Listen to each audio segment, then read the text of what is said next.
अंधेरे में रहकर कोई फायदा नहीं। अशोक चौहान के बीजेपी में शामिल होने के बाद रामदास अठावले का कांग्रेस पर तंज। लोकसभा चुनाव 2024 को लेकर महाराष्ट्र में सियासी बयानबाजी तेज हो गई है। महाराष्ट्र के पूर्व मुख्यमंत्री अशोक चौहान के बीजेपी में शामिल होने पर केंद्रीय मंत्री रामदास अठावले ने कांग्रेस को निशाने पर लिया है।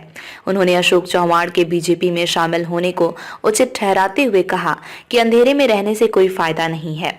इसके साथ ही केंद्रीय मंत्री रामदास अठावले ने प्रधानमंत्री नरेंद्र मोदी की जमकर तारीफ की।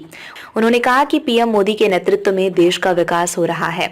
एएनआई से बातचीत में अशोक चौहान के बीजेपी में शामिल होने के बाद केंद्रीय मंत्री रामदास अठावले ने कहा, अंधेरे में रहकर कोई फायदा नहीं है। अंधेरे में आगे नहीं जाया जा सकता। कांग्रेस पार्टी में अब पूरी तरह अंधेरा है। पीएम मोदी ने पूरे देश में विकास का उजाला किया है, इसलिए बहुत सारे लोग एनडीए में शामिल हो रहे हैं।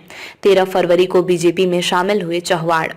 गौरतलब है कि महाराष्ट्र के पूर्व सीएम अशोक चौहान कांग्रेस से इस्तीफे के एक दिन बाद ही मंगलवार 13 फरवरी को बीजेपी में शामिल हो गए थे। चौहान को महाराष्ट्र के deputy CM Devendra Fadnavis, BJP की प्रदेश इकाई के अध्यक्ष चंद्रशेखर बावनकुले की मौजूदगी में पार्टी में शामिल किया गया था। इस दौरान बीजेपी के कई और नेता भी मौजूद थे। अशोक चौहान के बीजेपी में आने के बाद रामदास अठावले ने कांग्रेस पर जमकर भड़ास निकाली। मेरे जीवन की एक नई शुरुआत, चौहान।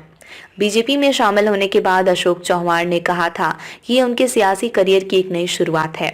चौहान ने कहा, मैं कहूंगा कि ये मेरे जीवन की एक नई शुरुआत है। मेरे सियासी जीवन के पिछले 38 सालों में अब मैं एक नई यात्रा शुरू कर रहा हूँ। कुछ अच्छे काम करने के साथ साथ प्रगतिशील विचारों के साथ आगे बढ़ने की चाहत है।